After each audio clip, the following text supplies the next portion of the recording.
vedare tinokuchingamidzai zvekare kune chimwe chirongwa pano paZim Facebook Secrets and Confessions. Tadzoka zvekare nemamwe mamessages. Rekedzai tibva tapinda mumamessages edu atadzoka takakubatirai. Message yedu yokutanga yakamira sekudai so: hanzi makadi zvenyu mukoma, ndinokumbirawo kuti munge muchindiposterawo nyaya yanguwo makaviga chitupa changu. Ndauyawo pano ndiine confession yangu iyo yandiinayo. Confession yangu mukoma yakamira sekudai so: zvinhu izvi pazvakaitika tainge tichiri kugara kuchitungwiza. Pari zvino tigere zvedu kunoku kumamisha uko kwatakazotanga rimwe sowe redu. Zvakaitika ipapo ndezvekudai so: murume wangu iye ainge aina sawira wake, saka vakabva vazotanga sowe ravo. Sowe iri vakaritanga apo pavainge vachiri kuSouth Africa. Taiwirirana kwazvo, iniwo ndichiwirirana nemudzimai wasawira wemurume wangu, naiyewo murume wangu achiwirirana chaizvo nebest friend yake. Vakazodzoka varume vedu vakabva vati vainge vafunga kuti vange vachitanga sowe ravo. Takabva tazoritanga zvekare imomo muchitungwiza matainge tichigara. Saka vanhu vakabva vazotanga kuuya, vakati vachiuya neuwandu kudaro, murume ndopaakabva azoti kune umwe wake, izvi tainge tatombozvidiscasa mumba nemurume. Then murume akabva ati zvainge zviri nani kuti vange vachitanga kubhadharisa. Saka akazoti achinotaura nasawira wake, then the friend akabva ati iye ainge asingadi kuti vange vachiita zvekubhadharisa. Iye aiti zviri nani kuti munhu paya kana akaona kuti anenge abetserwa then obva achizokutenda, but vakabva vazonetsana. Izvo zvakazokonzeresa kuti vange vachizodivhaidha. Murume ndokubva azotangawo rake sowe, uye akabva azosara ari panzvimbo paya patainge takatangira chechi yedu. Zvadaro mukoma takabva taona kuti isusu vanhu vainge vouya kwatiri vainge vari vashoma, sezvamunongoziva kuti vanhu vazhinji vanoda zvemahara sehonye. Mukoma takabva tati pano toita sei? Nemurume takabva tazoenda kuchiweshe. Takati taenda kuchiweshe takabva tazonobatsirwa ndokubva tazopiwa mishonga, uye zvekare nehoko idzo dzatakanzi tainge tichifanira kuti tinge tichizonodziroverera padhuze neapo painge paine sowe rebest friend yemurume wangu. Takati taita saizvozvo, pamba apo patainge tichigara ndipo pane mwana uyo watakazouraya. Saka mwana uyu ndichangomuti Tadiwa ainge aine 11 years. Saka zvakabva zvazonzi kuti isusu tinge tichizokwanisa kuwana macustomers akawanda, uye zvekare nekuti murume wangu ange achizongoramba achiwana simba rekuprofita, painge pachizodiwa ropa remunhu, uye zvekare nemunhu uyo watinenge tachekeresa. Munhu iyeye ndiye anenge ava kuzochishandiswa nemurume wangu achiprofita achiita sei. Saka murume akabva azondipa task iyoyo. Zveshuwa mukoma, murume akati andipa task iyoyo ndakabva ndabatwa, ndakatonzwa kutoti ndainge ndabatwa nemweya wakashata. Ndokubva azondipa mushonga uyo waakanditi ndiwo wandainge ndichifanira kuti ndinge ndichizomuisira muchikafu. Saka ndakabva ndazomuisira muchikafu mwana uyu, ndokubva azotanga kurwara. Akatanga kurwara zvainge zviri very funny. Aingoti kana akangogeza obva atotanga kutobuda munyaviri paya. Saka murume wangu sezvo ainge achizivikanwa nekuti ainge achibatsira, vabereki vaTadiwa vakabva vazokumbira kuti murume wangu ange achizomubatsira Tadiwa uyu. Saka paya pakuzonomuitira minamato, murume wangu aisamuitira minamato yakanaka, asi aimuitira minamato yekuti ange achitokanganisika njere mwana uyu, zvekuti akabva azototanga kutopenga. Mwana uyu akati atanga kupenga, then akatomboita mwedzi yakati wandei asingazivikanwi nevabereki vake kuti ainge aripi, but isusu tainge tichitozviziva kuti mwana uyu ainge aripi. Mukomanashi mushure mekunge mwana uyu azowanikwa ndokubva angoenderera mberi achirwara. Saka murume wangu akazoti painge paina vamwe vatete, hanzvadzi yababa vaTadiwa, avo vainge vari muroyi, but vainge vasitombori muroyi. At that time murume wangu zvaakaita ndezvekuti akabva achizonohaka mhepo, but yainge ingoriwo mhepo yaakanohaka kumakuva, akabva adzoka nayo. Mukomanachi ndakamubvunza murume kuti zvinhu izvi zvamuri kuita mune shuwa here? Even though tainge tatoromba zvedu, but I think kuti zvine malevels nemastage. But murume wangu akangobuda achiita sekunge ainge achida kuenda kuGlenora. Zvino akazoti ava kudzoka ndopaakabva azoburikira paroundabout. Iye anoti akabva atanga kufamba akabva aenda mumakuva ndokubva akazopinda akabva atanga kufamba ndokubva azoenda kumakuva uko kwaakazonotorana nemhepo yacho iyoyo iyo yakazonogadzika navatete vacho ava mukoma. Zvose izvi zvichiitika vainge vatori kuwaterfalls. Mhepo iya yakati yanovagara vatete ava zvinonzi vakafamba netsoka vachibva kuwaterfalls ndokubva vauya kuchitungwiza vakabva vazotanga kureurura vachiti ivo ndo vainge vachiroya mwana uyu uye zvekare vainge vachida kutodya nyama yake. Murume wangu akazombozama kuti ange achirwidzana navo but dzainge dzingori nhema. Then mwana uya akabva azoshayika. Mushure mekunge ashayika mwana uyu ndopatakabva tadzokera zvekare kuchiweshe. Takatenga machira emudzimu reblack, rewhite, regold but rinonyanya kushandiswa nemurume wangu nderegreen sezvo iye murume wangu basa iri raanoita rehuprofita rakangofanana nevanhu avo vanonzi vane mashavi ehuvhimi. So mukoma ndo zvinhu zvatinoshandisa izvozvo. Takabva taona kuti zvainge zviri nani kuti tinge tichibva muHarare ndokubva tazobva muHarare tikabva tazouya kuno. But kana ndichikuudzai mukoma munokwanisa kutofungidzira kuti ndinonyepa. Last month tainge titori nevamwe amai avo vakatobva kuAmerica tikatovabatsira vakatodzokera. Mari kana iri semari aiwa mari tinobata but tiri kushandisa mudzimu wake Tadiwa muzviprofita izvo zvinoitwa nemurume wangu. Vedare ndo message iyo yandakatumidzirwa ichibva kuna ndo message yandakatumidzirwa ichibva kuna vanzvadzi vedu avo. Zvakangoma hazvo vedu we, ngatizamei kuti tinge tichitaura navo vanzvadzi vedu ava mucomment section. Strange things indeed they do happen in this world. Hanzi tiri kushandisa mweya waTadiwa. Just imagine avo vari kunzi hanzi vaitova pamba pedu last month vakatobva kuAmerica. Zvimwe zvinhu zvinotyisa komana, asi ngatizamei kuti tinge tichitaura navo vanzvadzi vedu ava mucomment section. Regedzai tibva taenda panyedu inotevera. Nyedu inotevera yakamira sekudai so. Hanzi makadi zvenyu mukoma, ndinokumbirawo kuti munge muchindipostirawo nyaya yangu makaviga chitupa changu.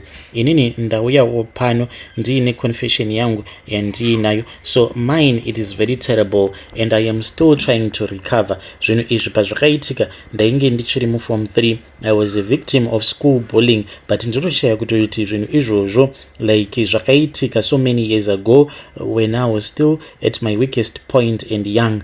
Why is it zvichindi affecta? Kana mukandiona mukomanashi ndiri munhu wekuti vanhu vazhinji vanotonditya but deep down I have this great sense of fear. Zvinozokonzeresa kuti ndinge ndichizoti paya pandinenge ndadhakwa ndinogara ndiri munhu wekuti ndinenge ndiine hasha. I guess that it is my own way of coping with the fear that I was caused by some of my classmates. Zvakaitika ipapo mukoma pandainge ndichiri muform 3 ndakabva ndachizonetsana neumwe mukomana uyo wandakanetsana naye, saka iye ainge aine mutwini wake. Then takati paya patakatanga kunetsana mutwini wacho ndokubva achizopindira panyaya dzacho. So I thought kuti vamwe vangu vandaiwirirana navo they were going to come to my rescue but vakabva vatotanga kutoseka paya pandainge ndorohwa nawo matwinzi aya. Ndakarohwa mukomanashi then ndokubva vazonditora vakabva vaenda neni kutoilet. Vakati vaenda neni kutoilet kudaro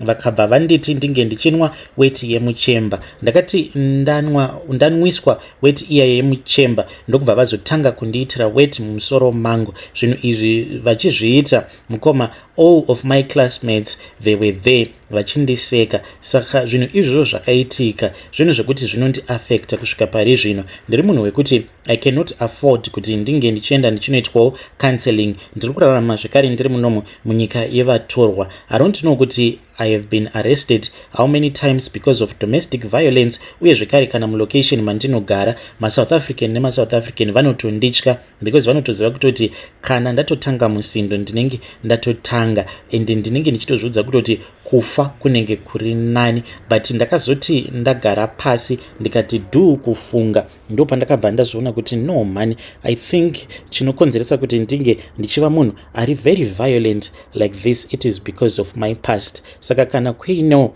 vanokwanisa kundibatsira, ndibatsireiwo, ndichange ndichizoteverera mucomment section. How do I cope? Hey vedare, ndo message iyo yandakatumidzirwa ichibva kuna mukoma vedu. Zvakangoma hazvo vedu we, ngatizamei kuti tinge tichitaura navo mukoma vedu ava mucomment section. Hanzi nyaya iripo ndeyekuti how do I cope, because ndinogara ndiri munhu anogara aine hanzi ndinogara ndiri violent apa, ndinogara ndichingosungwa nekuda kwedomestic violence. Ngatizamei kuti tinge tichitaura navo mucomment section. Rekedzai tibva taenda panyedu inotevera.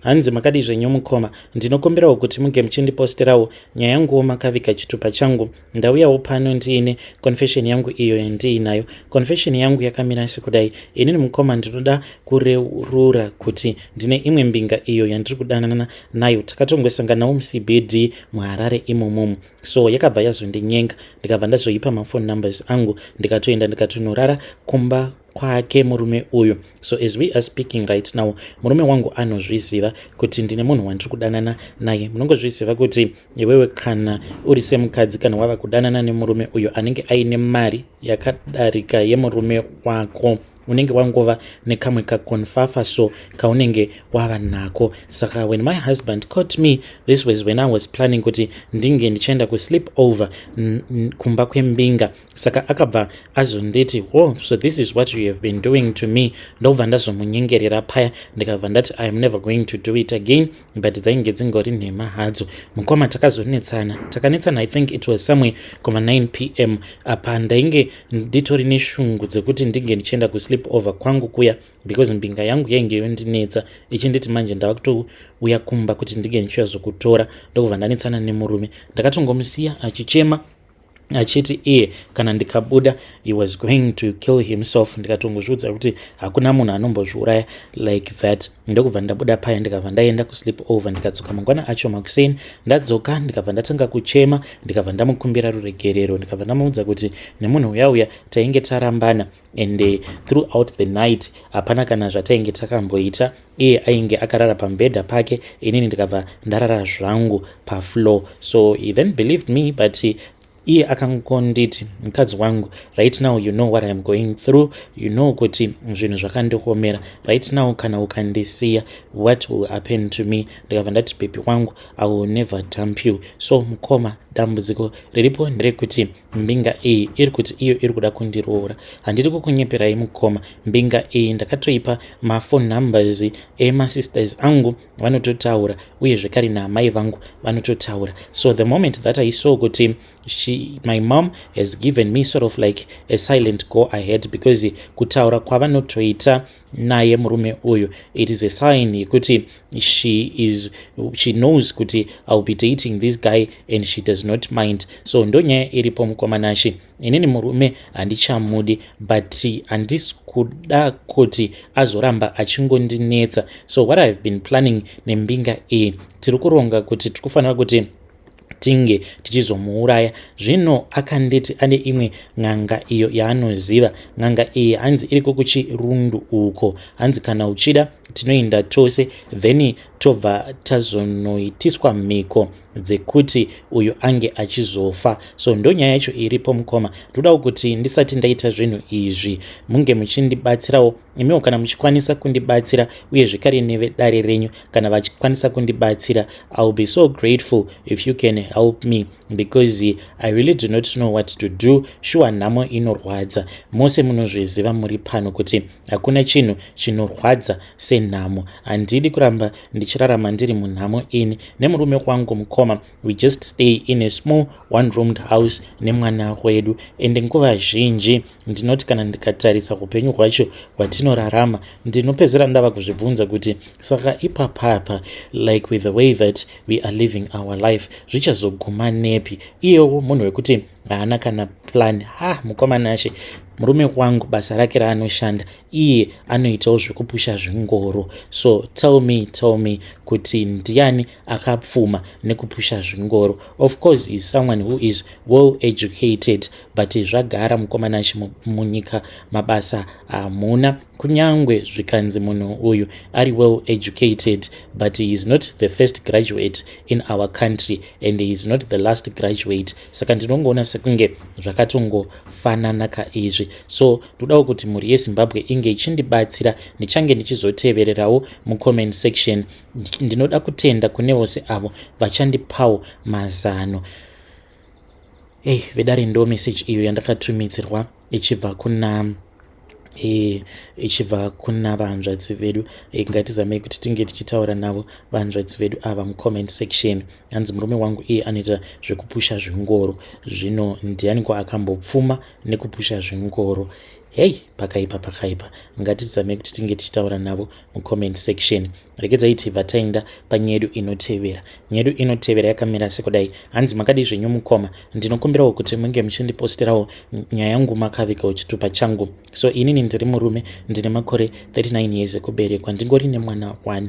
Ndo zvinondirwadza mukoma. I have tried now that I finally got married to a woman who also comes from my own country, kuburikidza nekuona kuti even though ndiine mwana wangu 1, but mukadzi uyo wandakazvara naye mwana akatondiudza kutoti mwana uyu ndewangu. Kunyange zvikanzi tarambana, uyu mwana wangu, ziva kuti uyu mwana wangu. So I have tried to fight with her, but semunhu ari munyika make, there is nothing much that I can do. So ndakaitawo mwana nemuSouth African mushure mekunge tadananawo kwenguva yakati rebei. So nyaya iripo mukomana ashe ndeyekuti right now ndine mukadzi uyo wandiri kugara naye, but we have tried mukoma, we have tried zvokuti ndakasvika pakuzoenda nemwana ndikanoita a secret DNA. Ndava kutofungidzira kutoti maybe mwana wacho haasi wangu, but I was grateful and I was happy ndichiona kuti zveshuwa mwana wangu when the results came out. So nyaya iripo ndeyekuti right now I am thinking kuti maybe ndikamboita gumbo panze. Ndiri kufunga kuti zviri nani kuti ndige ndichitsvaka umwe munhu uyo wandinodanana naye in secret, then kana tikawirirana ndobva ndamupa zvangu mwana uyo asingazvizivi. As for now uyo handisi kuda kuti ndinge ndichimuramba, because ndinoti kana ndakamutarisa ndinenge ndichimunzwira tsitsi. So handizivewo padare renyu kuti variko here vari willing, avo vanenge vachiti maybe vari kuda kuzamawo kuita vana, as in maybe vanenge vagerewo nevarume vavo, but vatova nenguva vagere nevarume vavo mwana achiramba. Kana variko, we can try, maybe we can try something out. Neniwo ndiri pakutsvakawo mwana. Mukomana ashe, kana mukaposta nyaya yangu ndiziviseiwo, ndichange ndichizotevererawo mucomment section. Vedare ndo message iyo yandakatumidzirwa ichibva kuna mukoma vedu. Ndo request yavo iyo. Hanzi kana variko avo vari kungodawo zvokungoti tingoita mwana, uyo uchigara nemurume wako ndichigarawo nemukadzi wangu, zvakangomawo hazvo vedu. Ngatizamei kuti tinge tichitaura navo mucomment section.